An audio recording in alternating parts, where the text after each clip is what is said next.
ça me permet de garder un peu de recul. Donc, bienvenue à tous. Je vois Céline, approche-toi.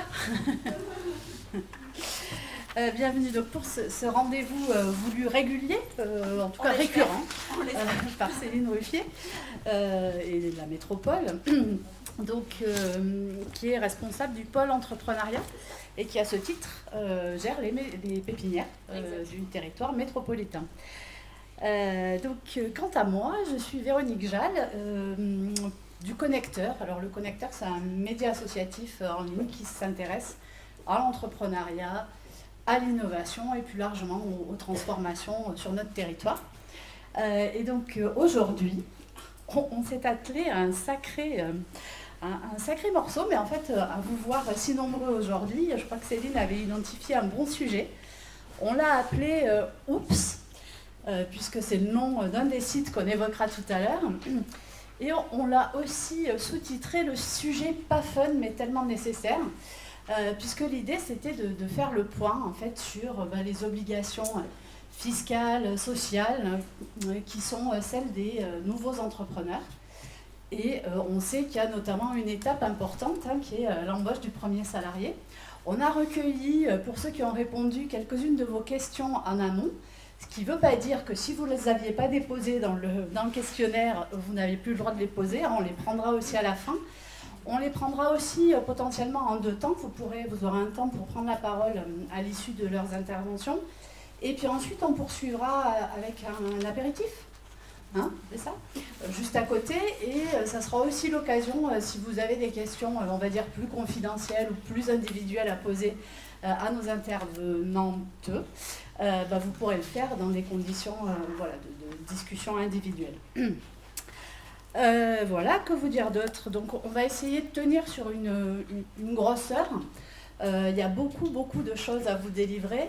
À l'issue de cet atelier, on aura à la fois le replay de l'atelier, et puis j'aurai la charge de synthétiser, ou en tout cas de rassembler l'ensemble des informations qu'on va évoquer, puis peut-être les liens sur lesquels vous pouvez trouver les ressources complémentaires. Et cet article-là, vous le retrouverez sur le site Invest in Clermont, qui est le site économie de la métropole. Donc voilà. Et alors, pour tout vous dire aussi, on avait l'intention, initialement, de construire une checklist pour que vous ayez toutes les étapes à suivre et que vous repartiez avec votre checklist. Et en fait, peut-être qu'on aurait dû s'étonner que personne n'ait eu cette excellente idée avant nous. Mais bon, ça ne nous a pas tout de suite perturbés, et donc on est parti sur cette idée, puis ensuite on a commencé à discuter avec nos intervenantes, et là on a compris pourquoi ça n'existe pas, parce qu'en fait ça n'est pas possible, parce que c'est très individualisé, et on va le voir avec chacune d'entre elles. Après, l'idée c'est quand même de dire que pour chacun, en fait, quand on prend le problème d'une manière individuelle, ce qui est a priori votre cas, les parcours peuvent se construire et on peut trouver la ressource pour établir sa checklist individuelle. Ce qui est compliqué à faire, c'est de le faire de manière collective. Donc voilà. Alors, on va donc essayer de faire ça avec nos 4 intervenantes. Donc je vous les présente. Hop. Donc nous avons Annabelle Dufossé, qui représente la DDFIP 63, c'est-à-dire la Direction départementale des finances publiques. Et donc vous êtes responsable de division gestion des fiscalités et des accueils et référent départemental relations usagers. Je vous expliquerai rapidement. Donc en matière fiscale et foncière, la DDFIP assure le traitement des déclarations, le calcul des impôts directs, ainsi que les missions de contrôle et de lutte contre la fraude. Elle recouvre aussi les impôts directs et indirects et met en œuvre au besoin les poursuites nécessaires au recouvrement. Donc voilà. Et autre intervenante, donc ça sera Estelle Parer, donc là de la DET, la Direction départementale de l'emploi, du travail et des solidarités. Donc là, c'est directement lié à l'embauche. Et donc là, la mission de la DET, c'est la mise en œuvre des politiques publiques. Et pour celles qui nous concernent aujourd'hui, on va parler plus particulièrement d'emploi, de formation professionnelle, de travail, de mutation économique. Et puis évidemment de tout ce qui concerne l'application des dispositions légales et conventionnelles relatives aux conditions de travail. Et on fera aussi un petit éclairage sur tout ce qui concerne l'inspection du travail. Lié également à l'embauche, l'URSSAF, avec Marie-Josée Gombert, qui est donc directrice du site du Puy-de-Dôme, et qui est accompagnée dans la salle par monsieur Anthony Serpollet, là-bas. Voilà. Et donc l'URSSAF pilote la collecte, hop, j'ai oublié d'avancer ma diapo, donc des cotisations sociales. Et en fait, là, se charge aussi d'une part de les collecter, puis de la redistribuer vers, j'ai noté, 900 contributeurs. Ce qui est extrêmement impressionnant. Voilà. Et puis enfin, on fera un point donc avec Adeline Pagès, qui est responsable technique en prévention des risques professionnels au sein de l'AIST, la prévention active. Voilà, les services de santé au travail, donc c'est la mission d'éviter toute altération de la santé des travailleurs du fait de leur travail. Et donc vous intervenez sur des actions à la fois de prévention de santé au travail et l'identification et la diminution des risques professionnels. Et donc avec vous, on parlera du ERP. On va prendre en fait plein de mots qu'on a souvent entendus. On va parler des PAE, on va parler des SN, on va parler du ERP. Et normalement, en sortant, si vous n'en connaissez pas encore la signification pleine et entière, ça ne sera plus le cas. Donc voilà. Et en fait, ce qui m'a vraiment frappée en discutant avec chacune d'entre elles, c'est d'abord la complexité extrême. On en parlait tout à l'heure. Il y a un effort de simplification, d'harmonisation, d'organisation qui est engagé par l'État. Mais quand on est à l'extérieur, il y a encore du chemin à faire. Et on parlait par exemple, on y reviendra tout à l'heure, du nom des sites. Selon, ils évoluent, tout le monde n'emploie pas les mêmes. Et en fait, on a du mal à avoir une vision globale. Donc là aussi, on fera en sorte que vous ayez cette liste à l'issue de ce rendez-vous. Et en fait, il y a aussi l'autre élément que j'ai découvert, puisque nous on est sur un statut associatif, mais donc on est aussi une entreprise. Donc j'ai découvert qu'on avait plein de choses sur lesquelles on n'était pas complètement raccord.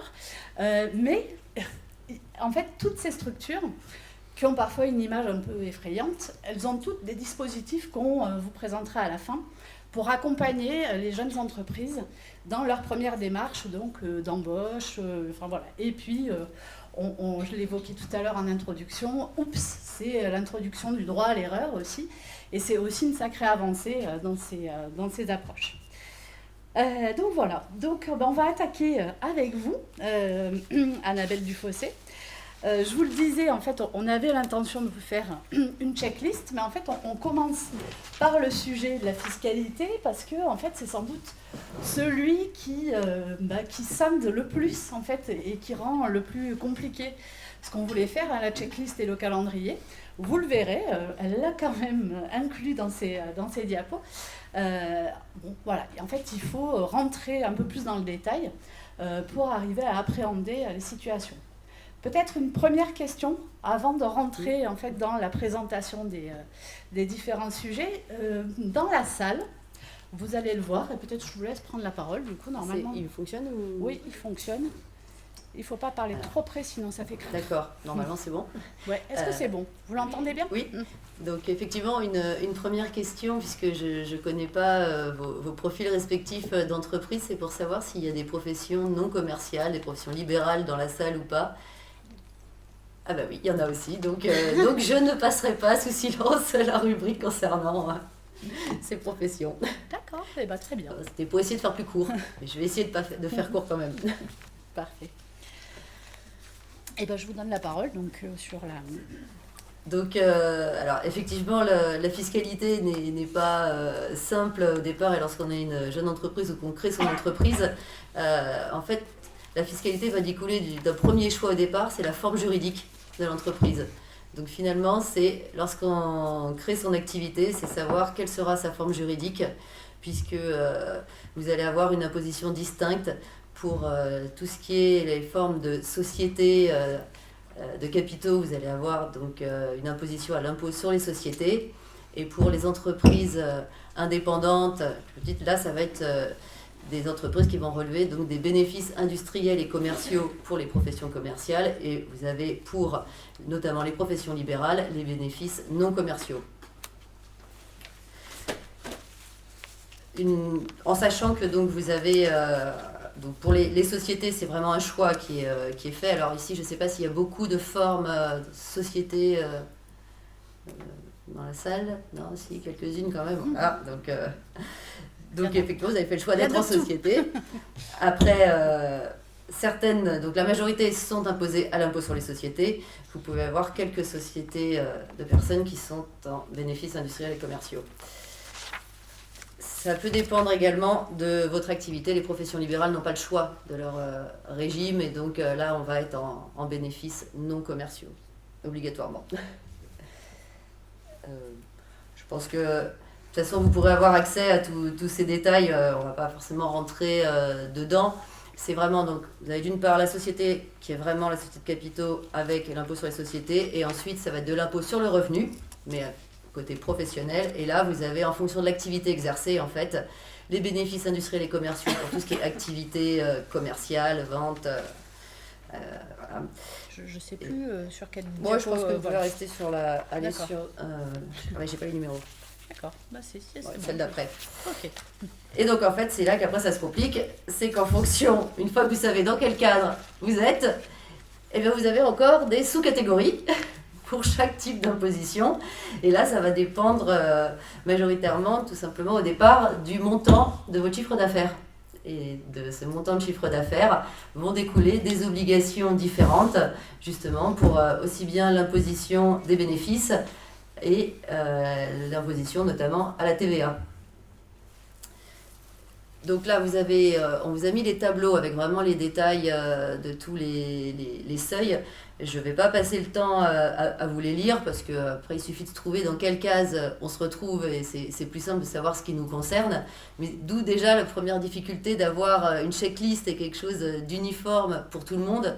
Ben non, on n'a que des cas en fait différents en fonction des entreprises. Donc le but, c'est de savoir étape par étape et de trouver justement son chemin pour savoir dans quelle catégorie on se retrouve. Peut-être, si vous me permettez de vous couper dès à présent, dans les questions que nous avons recueillies au préalable potentiellement des participants, il y avait une demande d'explication du mécanisme de la TVA. Je ne sais pas si la personne qui a posé cette question est dans la salle. Non ? Ok. Donc, est-ce que vous pouvez expliquer sommairement pour quelqu'un qui découvrirait la TVA comment ça fonctionne? Alors en fait, une entreprise, lorsque vous avez une activité professionnelle et qui relève du champ de la TVA, elle a pour objectif de collecter cette taxe pour le compte de l'État. Donc lorsqu'elle va rédiger ses factures, elle aura, alors déjà au départ à son inscription, elle aura un numéro qui lui permet de facturer la TVA. Elle l'ajoute à la fin de son montant de facture hors taxe. Elle rajoute la TVA. On a donc une facture TTC. Et donc elle encaisse ce montant de TVA qu'elle encaisse. Elle doit le déclarer à la DGFiP, alors selon une périodicité qui dépend du régime dans lequel elle se trouve, il y a des seuils également, mais en fait c'est vraiment de la collecte, c'est-à-dire qu'elle le collecte et elle le déclare et elle le reverse automatiquement à la DGFiP. Donc c'est transparent, c'est censé être transparent pour l'entreprise, c'est une action qu'on lui demande de faire, mais ça n'a pas d'impact, de poids sur son activité à elle et sur son bénéfice en tant que tel. Ok. Sur le principe général, hein, après. Ok, donc je passe à la diapo suivante sur voilà, les régimes. Oui, donc vous avez donc par exemple justement pour la TVA, en fonction toujours des régimes, vous pouvez avoir des obligations donc déclaratives et contributives qui diffèrent. Et pour les petites entreprises, lorsque vous avez un chiffre d'affaires assez, on va dire, minime, vous avez ce qu'on va appeler la franchise en base. Et donc là, pour la TVA, ça vous dispense d'un certain nombre de déclarations de collecte de cette TVA. Vous avez, en fait, c'est pareil pour les impositions sur les bénéfices. C'était le tableau d'avant. Et on retrouve en fait les mêmes aussi bien pour l'impôt sur les sociétés que pour les bénéfices industriels et commerciaux ou bénéfices non commerciaux. À chaque fois, vous verrez, vous avez des tranches en fait. En fonction de la tranche de votre chiffre d'affaires dans laquelle vous vous situez, vous pouvez être dans un régime différent. Donc vous avez généralement les régimes simplifiés et les régimes normales pour l'impôt sur les sociétés et pour les bénéfices qui sont imposés à l'impôt sur le revenu. Là, vous avez un principe d'imposition forfaitaire, c'est les régimes micro, tels qu'on les appelle, et ensuite vous pouvez être avec des régimes réels, simplifiés ou réels, normal. En fait, derrière, ça va être les obligations comptables qui vont varier. Vous aurez plus ou moins de déclarations à déposer, à remplir, à déposer. C'est vraiment, on a essayé de simplifier, si vous voulez, les règles pour les petites entreprises. Quand les recettes sont inférieures à certains seuils, l'objectif c'était, on se doute que les entreprises n'ont pas un comptable à demeure. Alors elles peuvent évidemment en employer en avoir un à payer les services d'un comptable, mais c'est pas la même chose que lorsque vous avez une grande entreprise comme Total qui a tout un staff de comptabilité et un service de fiscalité pour remplir toutes les démarches. Notez vos questions pour tout à l'heure.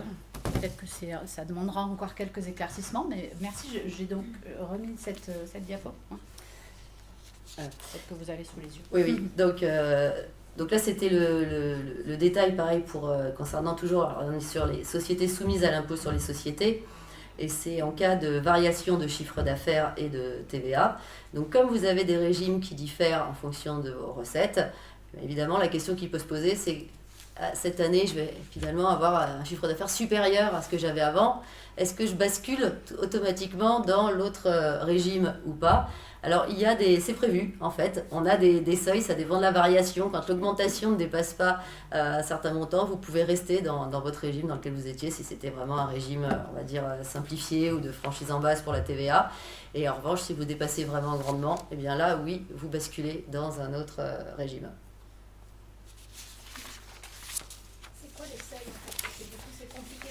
Alors, c'est les différents tableaux que vous avez. Donc, pour l'impôt sur les sociétés, le chiffre d'affaires annuel donc pour l'imposition des bénéfices, donc imposition sur les sociétés, le régime réel simplifié pour les ventes, c'est jusqu'à 818 000 euros de chiffre d'affaires annuel. Et pour les prestations de services, c'est jusqu'à 247 000 euros. Après, sur le tableau, vous voyez, il y a deux lignes en fait au départ et on reste sur c'est le réel simplifié pour l'imposition sur les bénéfices. Parce qu'en fait, on n'a pas les mêmes seuils pour l'imposition sur les bénéfices et pour la TVA. Donc vous pouvez être en réel simplifié pour vos bénéfices, mais pour la TVA, vous serez en franchise en base si vous avez un chiffre d'affaires hors taxe de moins de 85 800 euros pour les ventes. En revanche, au-delà, vous pourrez toujours pour les bénéfices être en réel simplifié, mais pour la TVA, vous serez en réel simplifié pour la TVA. C'est quoi la différence entre chiffre d'affaires et prestation de service? Non, c'est entre vente ou prestation de service. Mais c'est quoi la différence? C'est votre activité. Si vous faites de la vente ou de la prestation de service. Alors, quelqu'un qui a une entreprise qui fait de l'achat-revente, qui fabrique quelque chose, on va être dans la vente. Et la prestation de service, ça va plus être voilà. Un coiffeur ou un conseil, c'est de la prestation. Donc il y a produit ou service en fait, c'est ça l'idée. Voilà, ça. Allez-y, rapide. Ah oui, c'est bon. Et donc ça dépend en fait de l'activité que vous exercez. C'est bon? Ok. Très bien. Donc maintenant, hop, Et donc c'est pour ça que comme les seuils, il y en a quand même plusieurs. Je me dis que si je vous les lis tous, ça va vous perdre et ça aura peu d'intérêt. En revanche, que vous ayez les tableaux, là, ça vous permettra justement de retrouver exactement où vous êtes. Et c'est pour ça qu'on a essayé de faire des tableaux synthétiques qui reprenaient les différents seuils. Très bien. Et effectivement, comme il y a 3 autres intervenants voilà. Après. C'est ça. Donc voilà. Maintenant, la question des BIC, bénéfices industriels et commerciaux. On retrouve les mêmes principes en fait que ceux qu'on vient de dérouler pour l'impôt sur les sociétés, c'est-à-dire que vous allez avoir un régime fiscal qui va varier en fonction du chiffre d'affaires annuel, et donc là avec 3 régimes fiscaux possibles pour l'imposition des bénéfices. Donc je me disais, celui qui diffère, qui n'existe pas à l'impôt sur les sociétés, c'est le régime micro. Donc là, c'est un régime forfaitaire. Alors, c'est très simple et souple en termes d'obligations déclaratives, puisque c'est assez limité. En fait, vous n'avez pas à avoir totalement le détail et le calcul de votre comptabilité, mais vous avez une application forfaitaire qui correspond à un montant de charge, en fait. Donc la calcul est assez simple pour l'imposition, c'est vous avez votre chiffre d'affaires sur lequel on applique un abattement donc, qui diffère selon votre activité entre les ventes et les prestations de services. Et ensuite, ça vous donne votre bénéfice net qui est imposable et donc qui nous est déclaré. Et ensuite, vous reprenez en A égale. Comme à l'impôt sur les sociétés, pour les BIC, vous avez un régime réel simplifié et un régime réel normal. L'utilité du régime micro, c'est la souplesse des formalités. Il y en a beaucoup moins à accomplir. En revanche, si vous avez une activité dans laquelle vous avez des charges, vous n'allez pas déduire, si vous voulez, réellement vos dépenses, vos charges. Là, c'est l'abattement on applique un abattement forfaitaire. Donc, il n'y a pas de... Voilà, on n'aura pas le détail. Donc après, il faut savoir si vos charges représentent plus ou moins que le taux forfaitaire aussi du régime micro pour savoir si c'est intéressant ou pas pour vous d'être dans ce régime micro. Et c'est réservé donc quand même aux petites entreprises puisqu'on est sur des seuils donc inférieurs à 176 200 € pour les ventes et 72 600 € le chiffre d'affaires annuel pour les prestations de services. Ok, donc le dernier, les BNC, donc on a vu que ça concernait quelques personnes dans la salle. Donc là, c'est essentiellement, comme je l'ai dit, les BNC, ce sont les professions libérales et certains revenus de charges et office. Et après, on retrouve en fait un peu les mêmes principes, toujours le même tableau, enfin le même, avec des seuils différents, mais vous avez le principe de régime différencié en fonction du montant des recettes annuelles.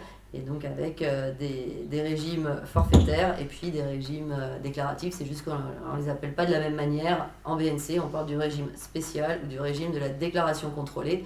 Mais c'est les mêmes principes derrière. Soit vous avez un abattement, vous êtes en forfaitaire et donc c'est un abattement de charge. Et voilà. Et en face, des obligations déclaratives limitées. Et par contre, un régime réel où là, vous tenez la totalité de votre comptabilité et donc vous pouvez passer vos charges.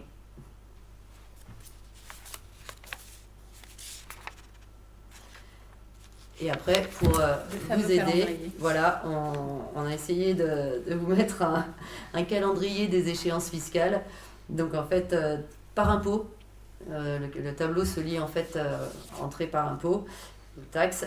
Et en face, après, il faut trouver donc, dans quelle catégorie vous êtes. En fonction de votre régime fiscal, et ben, vous avez les obligations déclaratives avec les calendriers, savoir si c'est des obligations qui sont mensuelles, trimestrielles, annuelles, et quel jour du mois, puisqu'on est très cadré à la DGFiP. Et donc, quand on dit que c'est au 5 qu'il faut déclarer, c'est pas au 7. Et sinon, on va se rappeler à vous. Et donc, voilà les... J'ai jamais souhaité. Hein. Le calendrier qui peut vous servir de référence, de pense-bête en fait, pour pas oublier. Le tout, c'est de savoir dans quelle case on est. Voilà. Voilà, et effectivement, on a 2 pages, et d'ailleurs, sur la deuxième, ça m'amène dans les questions collectées. On avait aussi un questionnement sur la CFE, et notamment son montant, qui pour certains ont pu être des mauvaises surprises. Est-ce que vous pouvez juste faire, en quelques mots, un petit éclairage sur en termes de la CFE En termes de CFE, on est dans ce qu'on appelle la fiscalité directe locale. Donc là, c'est une taxe qu'on collecte, mais qu'on reverse, nous, aux collectivités. Donc en ce qui concerne les taux et les exonérations existantes ou autres, c'est les collectivités qui délibèrent là-dessus, c'est pas la DGFiP. Donc ça peut varier aussi effectivement, alors il y a des limites, hein, mais ça peut varier d'une collectivité à l'autre pour une même activité. Il n'y aura pas toujours forcément les mêmes principes, même si on essaye, l'État surveille et regarde ce qui se passe. Après, c'est vraiment une obligation. Il y a toujours un minimum de CFE, mais c'est des montants qui varient vraiment d'une activité de l'un à l'autre en fonction de l'entreprise. Donc je ne pourrais pas donner un montant, une norme de grandeur, parce que ça va dépendre d'une situation à l'autre. Ok, et toujours dans ces... Alors après, je ne sais pas si la personne qui a posé la question sur la CFE veut se manifester et repréciser si ce n'est pas assez clair, n'hésitez pas. Après, si elle a des questions pour... Oui, voilà, j'ai une de mes collègues qui s'y connaît beaucoup plus que moi, parce que je suis plus spécialiste en bénéfices qu'en fiscalité directe locale, mais qui C'est pourra pour ça peut-être que vous êtes répondre. venus à deux. Oui. Il y avait une question. Oui. En fait, la CFE, donc moi je suis une jeune entreprise, j'ai reçu une demande de cotisation avec un calcul, etc. Et on me disait que je pouvais le verser, en fait, en gros, c'était marqué. Il y avait différentes adresses proposées. Et en fait, derrière, j'avais eu différents courriers en me disant pour votre CFE, versez-nous plutôt à nous ou plutôt à nous. Donc, Alors, je suis pas sûre que ce soit la même CFE. Enfin, l'acronyme n'est peut-être pas le même, parce que nous, la cotisation foncière des entreprises, c'est la DGFIP. Ouais. De formalité peut-être. Oui. Ah oui, d'accord. Ah oui, c'est le drame des acronymes. Oui, mais du coup, enfin, le nom m'échappe, mais ça me fait penser à la cotisation pour financer la formation. Je pense que c'est ça. Oui, c'est ça, CFA. Et alors là, je serais incompétente pour vous répondre. Oui, voilà. L'URSSAF Qui s'appelle plus taxe d'apprentissage, je crois, mais voilà. collecte. D'accord. Bon, bah, on en reparle du coup. Ok. Et ultime petite question, enfin presque. Dans les questions aussi, du coup, je ne sais pas si c'est vous ou votre collègue, sur la question des exonérations, notamment liées aux jeunes entreprises innovantes, au crédit d'impôt recherche. Enfin...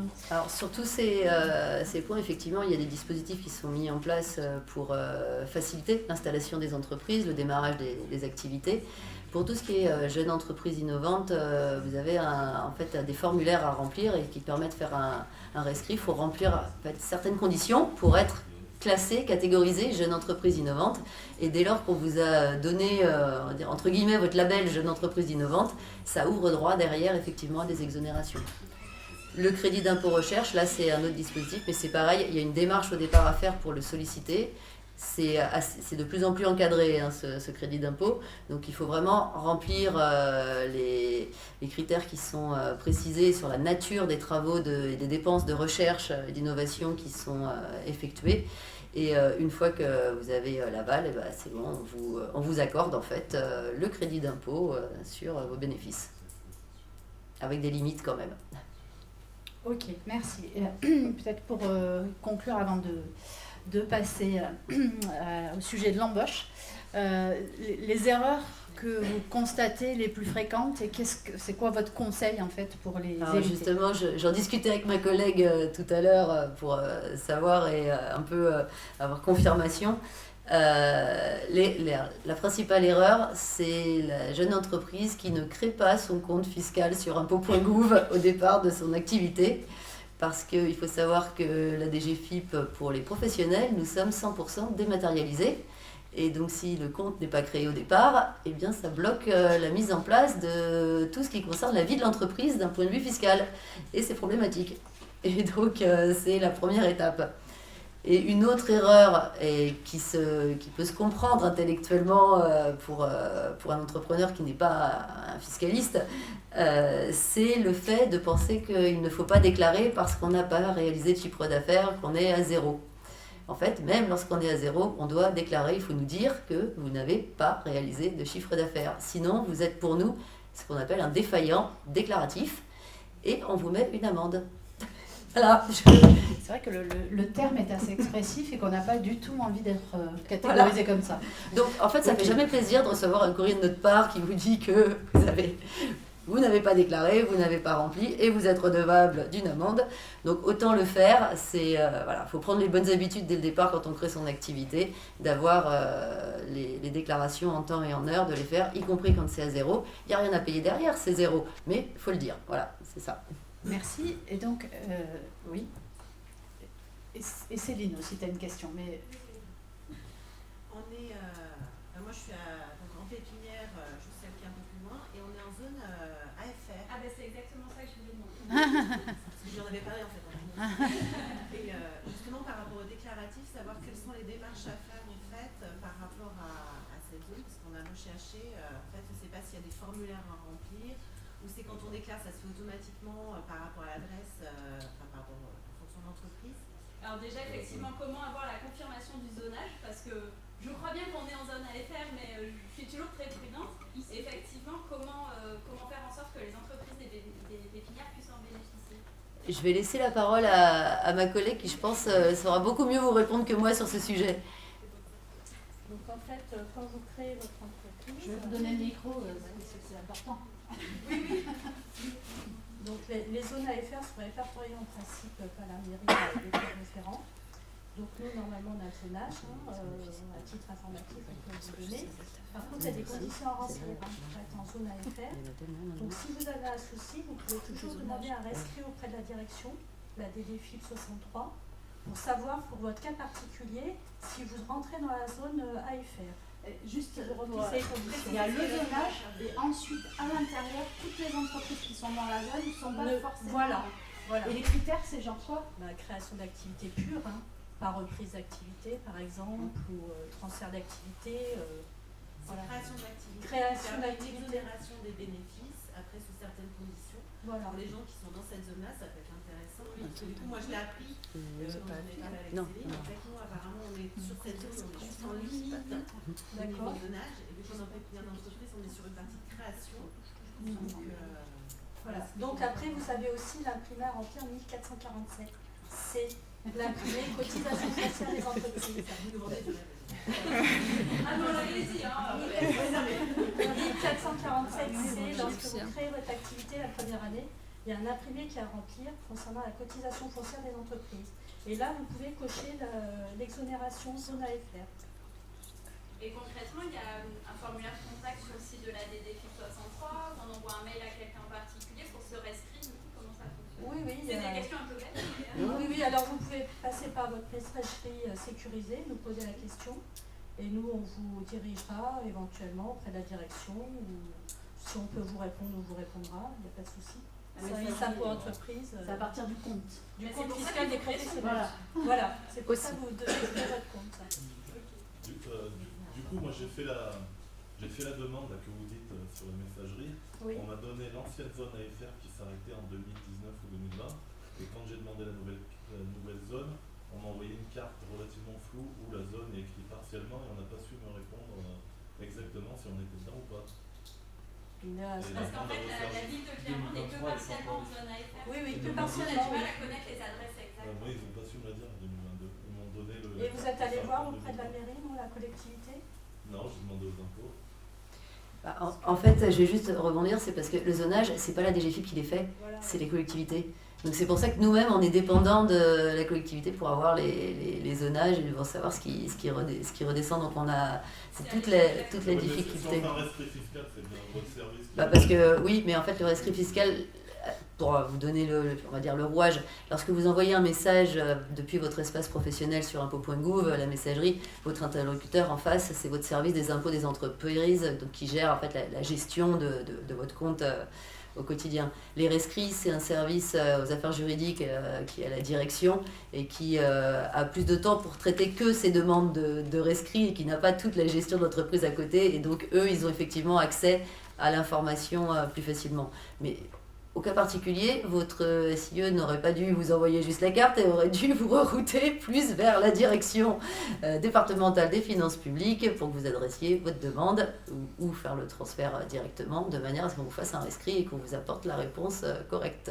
Donc là, il y a eu un raté de la part de nos services. Bon, on pourrait passer toute la soirée sur la question de la fiscalité, la TVA, les impôts, tout ça, mais bon, il y a quand même d'autres sujets. Et notamment un cap important et qui semble un peu source de stress, c'est la première embauche. Parce que ça suppose plein d'obligations déclaratives. Et puis aussi la mise en place d'un certain nombre de pratiques. Voilà, je vous disais que nous-mêmes, on a vu quelques révélations, voilà, ça en fait partie. Et donc, c'est ce qui nous fait la transition vers donc, URSSAF, DETS et AIST. Et donc, avec toutes les trois, nous allons essayer de passer en revue toutes ces obligations et toutes ces déclarations qu'il faut mettre en place.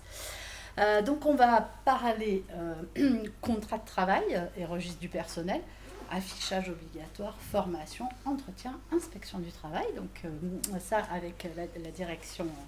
la dette, c'est long à développer. Ensuite, on fera un focus plus particulier donc, sur les deux sigles là, dont je vous parlais tout à l'heure, la DPAE, la DSN avec l'URSSAF. Et puis on terminera en parlant santé au travail et du RP. Là aussi, je sais, puisque certains d'entre vous ont aussi exprimé des questions là-dessus, que c'est un sujet un petit peu touchy, on va dire. Donc commençons avec vous. J'ai perdu mon fil, oui, la direction du travail. Donc c'est quoi les grandes étapes en fait de cette création d'un premier poste dans une entreprise? Au niveau de quand vous prenez votre premier salarié, en fait, donc c'est concomitamment, hein, vous faites tout quasiment en même temps. Il faut créer votre contrat de travail avec avec le salarié. Contrat de travail est obligatoire. Contrat de travail est obligatoire et écrit obligatoirement pour tout ce qui est CDI à temps partiel ou CDD. Nous, on vous conseille de faire tout le temps un contrat de travail, même pour un CDI à temps complet. Parce qu'un contrat de travail, il y a tout. Il y a la durée du travail, l'employeur, le salarié, tout ce qui est les fonctions exercées, la période d'essai. Donc, c'est protecteur pour vous, c'est protecteur pour le salarié et c'est surtout protecteur aussi pour vous. Donc, c'est ça qui est important. Donc, tout ce qui est dans le contrat de travail, c'est important. Donc, vous devez le signer avant l'embauche ou le premier jour de l'embauche. Et au préalable, vous devez faire, donc ça va être ma collègue Ursa qui va vous expliquer, il faut faire la déclaration préalable à l'embauche. Et comme le nom l'indique, c'est préalable, c'est-à-dire avant qu'il rentre dans l'entreprise. Le jour à 8h, c'est déjà plus préalable. Hein, et donc là-dessus. Donc c'est à ce niveau-là. Et il faut donc inscrire votre premier salarié sur un registre unique du personnel, où là c'est marqué pareil, le nom du salarié, son numéro de sécurité sociale, son type de contrat, puisque le registre unique du personnel, c'est là où vous aurez exactement, on saura combien tous les salariés qui existent et qui sont présents dans votre entreprise. Donc c'est aussi bien les CDI, les CDD, les intérimaires. Vous mettez intérimaire, faut le marquer dans le registre unique du personnel. Quand il sort de l'entreprise, vous mettez la date de sortie. Et si c'est un CDD, vous ne mettez pas la date de sortie avant qu'il soit sorti. C'est réellement le jour du contrôle, on vérifie les salariés qui sont présents. Donc même si un CDD, il fait 3 mois, il doit finir le 30 mars, on est le 25 février, vous ne mettez pas fin sortie le 30 mars, parce que le 25 février, il est toujours là. Donc c'est vraiment à la date, enfin voilà, ce registre, il faut le faire vivre en même temps, même si vous savez les infos que vous avez, vous savez déjà quand il va sortir, c'est souvent les CDD, parce qu'en général CDI, vous ne savez pas quand ils vont sortir. Donc vous indiquez vraiment au fur et à mesure. Donc il faut faire très attention à ce niveau-là. Donc c'est le contrat de travail qui est important, c'est la déclaration préalable, qu'on va vous réexpliquer, et le registre unique des personnels qu'il faut remplir régulièrement et à chaque fois qu'il y a une sortie, une entrée ou une sortie, ou une modification aussi du contrat de travail, c'est-à-dire qu'un CDD qui passe en CDI, un CDI qui passe du temps partiel qui passe à temps plein, tout ça il faut l'indiquer dans le registre unique du personnel. Aussi, et après ça sera aussi la IST qui vous expliquera un peu plus, vous devez, puisque vous avez un salarié, évaluer les risques de votre entreprise. Donc votre entreprise a une activité, cette activité crée des risques, il faut les lister et voir qu'est-ce que vous pouvez faire pour soit supprimer le risque, soit faire en sorte que le salarié qui va travailler pour vous, les salariés qui travaillent pour vous, soient le moins exposés ou vous le protégez pour qu'ils travaillent.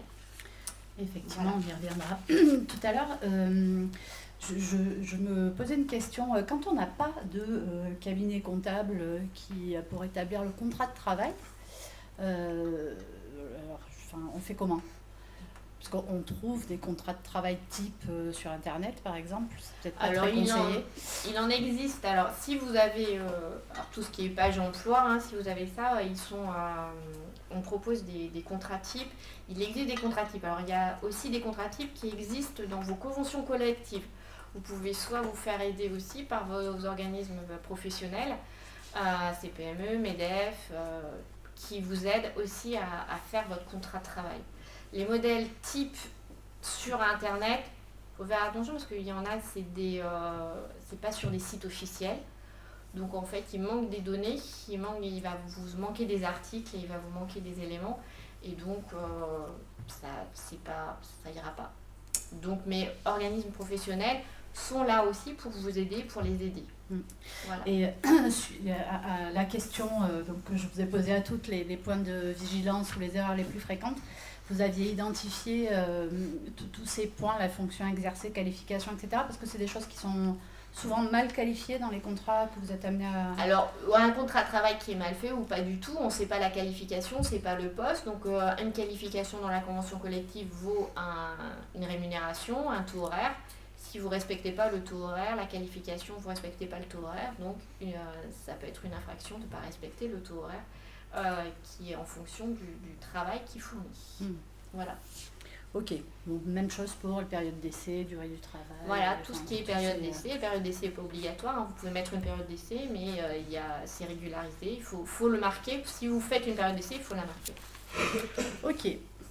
Oui, alors ça... oui, dans l'exécution du contrat de travail, il y avait effectivement aussi ces deux leviers que vous aviez identifiés.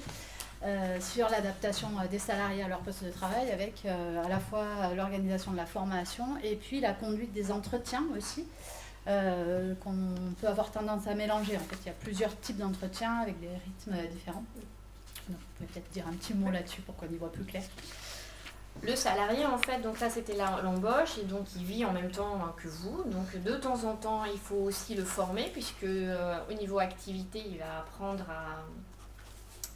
son poste va évoluer, il faut adapter, il y a des nouvelles procédures qui peuvent exister, donc il faut le former pour pouvoir qu'il soit adaptable, adapté à son emploi. Et donc il y a des formations, ça c'est des formations à l'emploi ou des formations à la sécurité, où celui qui est électricien, il faudra qu'il ait une formation pour travailler en haute ou basse électricité. Le plombier, en fonction des activités, il faudra qu'il se forme. Au niveau du bâtiment, les formations au travail en hauteur, toutes ces formations sont obligatoires et doit pouvoir les former et pouvoir les aider aussi à travailler en sécurité. Toutes ces formations sont là aussi pour les aider à bien travailler en sécurité. Et tous les 2 ans, il y a eu un entretien obligatoire. C'est un entretien professionnel, c'est pas un entretien d'évaluation, c'est un entretien professionnel. Donc on est bien là pour faire le point. Qu'est-ce qu'il veut faire, est-ce qu'il se plaît dans son boulot en gros, et est-ce qu'il faut le faire évoluer, est-ce qu'il faut qu'il reste sur place, est-ce qu'il faut lui proposer autre chose, est-ce qu'il faut lui demander une augmentation de sa qualification, et dans ces cas-là, qu'est-ce que vous pouvez faire pour qu'il puisse y réussir, ou se faire aider avec ce qu'on a employé autrefois les contrats individuels de formation, voilà. Et ce qui peut exister, mais l'entretien professionnel est obligatoire normalement tous les 2 ans. Voilà. Merci. Et alors là, aussi la petite piste à l'après-vert, c'est là où j'ai eu quelques sueurs froides personnellement. C'est tous les affichages obligatoires dans les locaux de l'entreprise.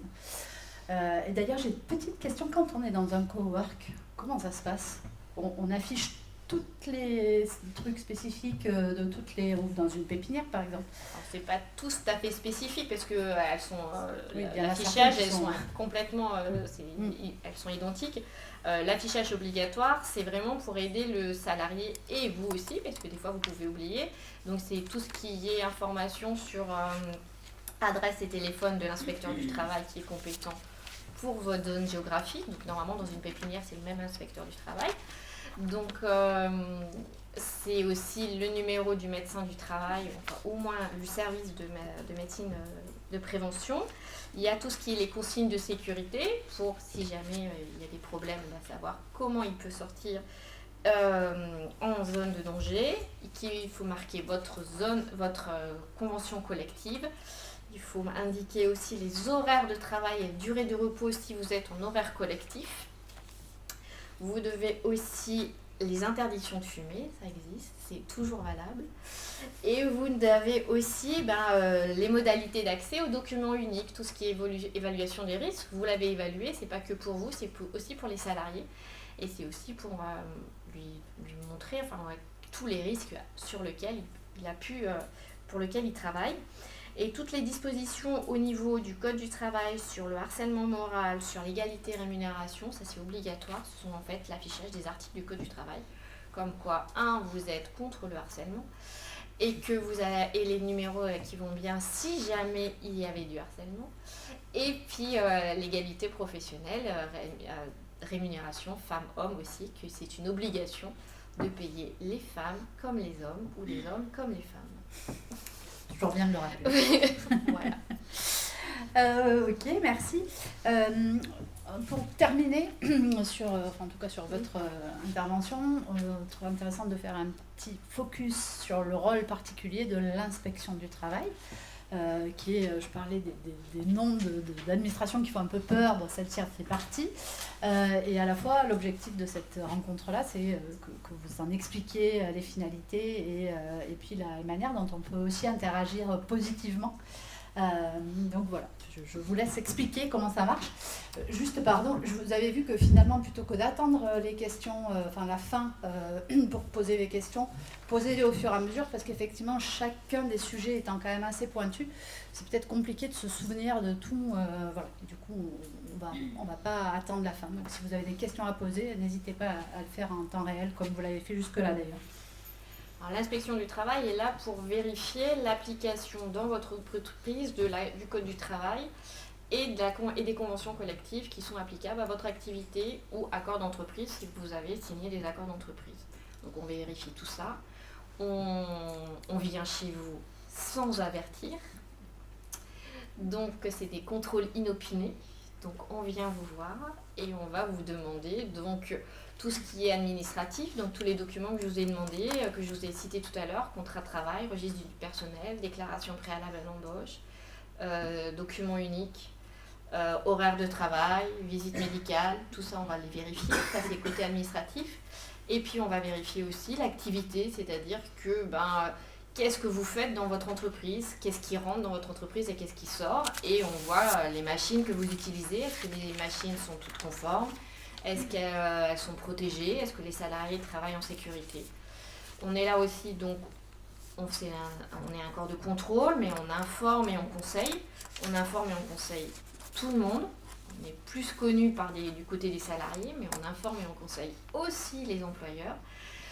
Donc on a un service dédié au pur renseignement, si vous voulez quelque chose de global et général. Si vous voulez une intervention un peu plus précise, et c'est plutôt l'agent de contrôle qui est compétent géographiquement. Et donc qui est là aussi pour vous aider, on est là aussi pour informer et conseiller l'employeur, tout comme les salariés. Voilà. Ok, on terminera d'ailleurs cette séquence par un petit rappel en fait de toutes les offres que proposent ces différentes administrations et structures pour accompagner nos différentes, je trouve plus le mot, sources de stress quoi. Enfin. Et donc on va arriver sur l'URSSAF. J'ai une question, du coup, quand Oui. on veut contacter un inspecteur du travail, à qui on s'adresse? Est-ce qu'il y a un mail? Alors on a 2 mails, mais on a un numéro de téléphone qui est le 04 73 41 01 01. Et vous mettez vous dites votre adresse, parce que c'est en fonction de votre adresse, et on vous dira quel agent de contrôle est compétent et à quand teste sa permanence, parce que tous les agents de contrôle ont une permanence, et à quelle heure vous pouvez, l'heure et le jour à laquelle vous pouvez venir. Voilà. Et sinon le mail c'est 2, alors c'est DETS-UC1, DETS c'est DDETS-du6 UC1 ou UC2, ça dépend, @puydôme.gouv.fr. Et voilà, Puy-de-Dôme, c'est à chaque fois entre les Puy-de-Dôme, c'est le-du6.gouv.fr. Voilà. Vous savez, si vous savez UC1, on bascule, si c'est pas la bonne. Bon, voilà. Mais il vous faut bien surtout l'adresse, en fait, parce que c'est l'adresse qui fait que... Et votre activité, parce que au niveau régime général, c'est un peu particulier. Si vous êtes transport, c'est spécifique aussi, c'est une UC particulière. Et si vous êtes agricole aussi. Donc voilà, il faut bien l'activité. On vous remettra les adresses mail, les numéros de téléphone dans ce fameux article. Alors je ne l'avais pas noté, c'est enregistré heureusement. Donc maintenant l'URSSAF. Donc l'URSSAF, on disait, c'est la structure qui gère les cotisations sociales et les redistribue. Donc ça commence par un enregistrement. Alors, oui, si je peux me permettre, avant, vous m'entendez? Oui, bonjour, déjà, bonjour. Donc je suis directrice à l'URSSAF, vous l'avez dit, il n'y a pas de souci, mais je suis vraiment ravie d'être là parce que notre job, notre rôle, moi mon rôle d'entreprise privée qui assume une mission de service public confiée par l'État, nous sommes le recouvreur social comme le recouvreur fiscal, ma collègue, et de côté fiscalité, enfin, notre rôle c'est d'aller vers les entreprises, leur expliquer, faire de la prévention. Donc moi j'avais travaillé déjà avec des startups, je suis là depuis 2012, et notre direction c'est vraiment d'aller vers, d'accompagner, de simplifier, de proposer des nouvelles offres, on en parlait tout à l'heure, mais vraiment de sortir de cette image, d'élargir notre spectre, comme vous l'avez dit madame, de dire certes on collecte, on reverse, on contrôle parce qu'il y a du déclaratif, mais on est là, on accompagne aussi, on accompagne et on explique. C'est la séance d'aujourd'hui, on explique pourquoi on le fait, comment on le fait et qu'on a votre discussion. Donc moi j'aurai ma carte de visite, j'ai des cartes de visite, donc je les donnerai à qui veut, ça ne me gêne pas. Moi je suis là pour servir les cotisants qui nous des candidats, c'est ça? Non, mais qui avec nous... votre 06, les cotisants qui financent notre système sécurité sociale, donc je suis à votre service, donc ça c'est votre maison, les cotisants. Donc je le dis toujours parce que ça surprend, mais je le dis. Donc n'hésitez pas, et moi après j'oriente en fait en fonction du service.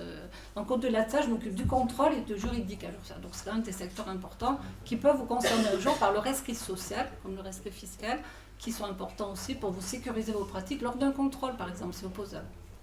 Alors, quand on dit rescrit, je ne sais pas si la notion est familière à tout le monde, c'est le fait de demander un positionnement à une administration ou une structure. De poser une question juridique, alors c'est très complexe. Et dont la réponse a une valeur.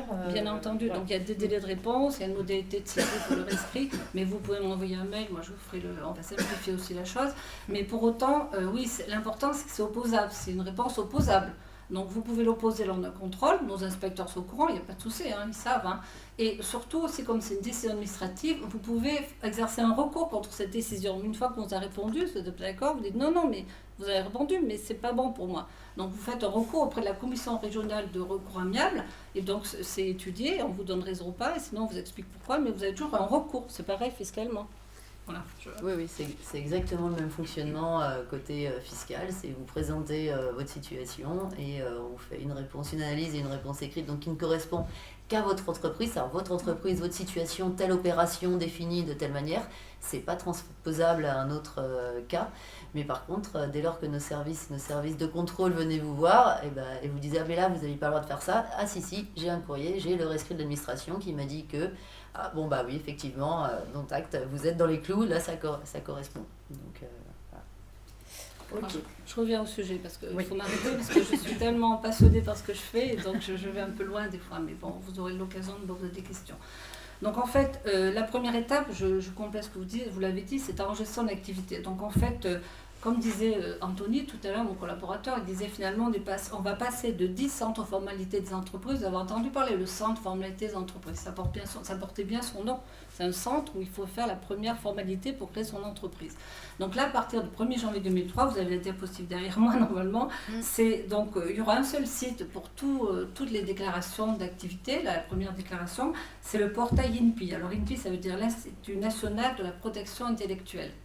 De la propriété, pardon, je dis n'importe quoi, propriété intellectuelle, excusez-moi. Et donc c'est l'État qui a choisi cet opérateur finalement pour réunir toutes les déclarations que vous faisiez avant vous pouviez faire avant, Anthony, auprès des 10 centres formalités des entreprises, dont l'URSSAF. L'URSSAF était un centre formalisé des entreprises. Ça ne veut pas dire qu'on n'aura pas les éléments, c'est-à-dire l'INPI va recueillir tous ces éléments, elle va nous verser les éléments, et nous quand même en URSSAF, on sera un peu le carrefour un peu de ces éléments, on les dispatchera aux différents organismes ou entreprises. Voilà. Donc, pourquoi on parle d'enregistrement d'activité? Parce que quand on parle CFE, on parle CFE, mais on va parler INPI, il y a 3 éléments qu'on peut faire par ce portail, en fait. Ça sera créé, ça pourra être modifié, un statut ou une entreprise, ça pourra être cessé. On cesse son actif, il faut le signaler, pour pas qu'on vous appelle des cotisations, pour pas qu'on vous appelle des contributions fiscales. Enfin voilà, donc il y aura bien les 3 étapes comme vous avez aujourd'hui au CFE, mais ça sera tout regroupé au niveau de SINPI. Alors, le numéro dédié, bon je ne répète pas, vous l'avez derrière, puis vous aurez le diaporama.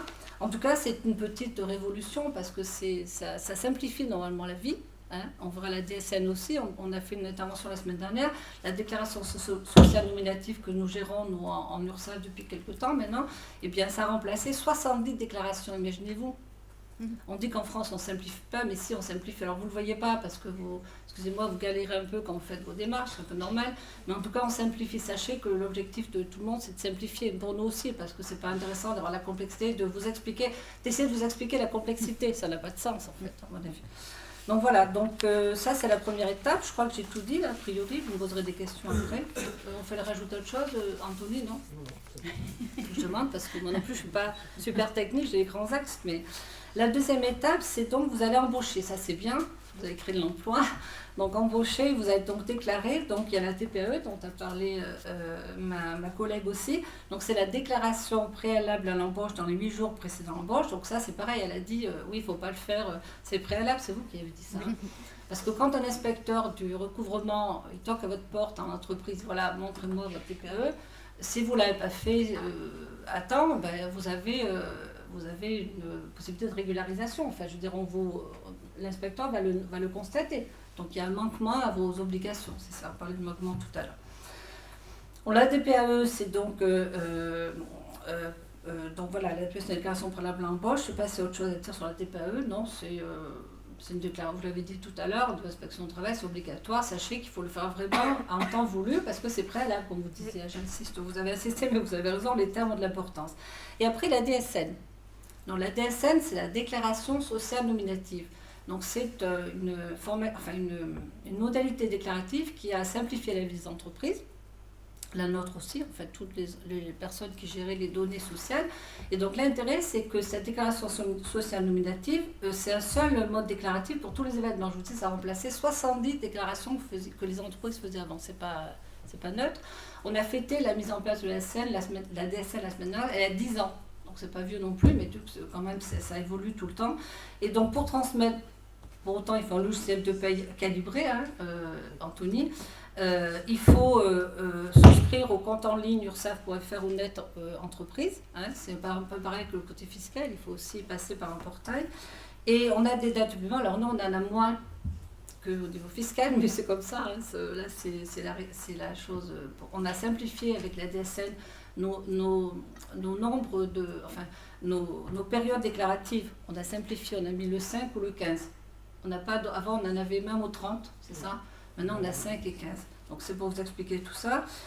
Et l'intérêt de la chose de gérer la DSN, c'est que on a une offre de service qui s'appelle Suivi DSN.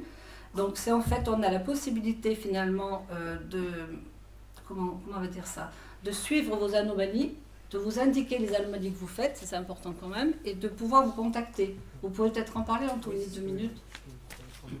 Oui, c'est avec le micro. Il sera beaucoup plus précis que moi. Moi, j'ai des éléments que vous lisez, mais je pense qu'il faut le faire vivre à travers ce qu'il va vous expliquer. Merci. Bonsoir à toutes et à tous. Donc, je me représente. Moi, je suis Anthony Serpollet. Je suis référent grand compte au sein de la ligne employeur à l'URSSAF d'Auvergne. Et mon rôle consiste à garantir au quotidien une qualité de service pour nos grandes entreprises et aussi les accompagner dans toutes ces formalités déclaratives. Donc, la DSN, ce qui est important de souligner, c'est qu'aujourd'hui, vous allez payer vos cotisations au travers de la DSN.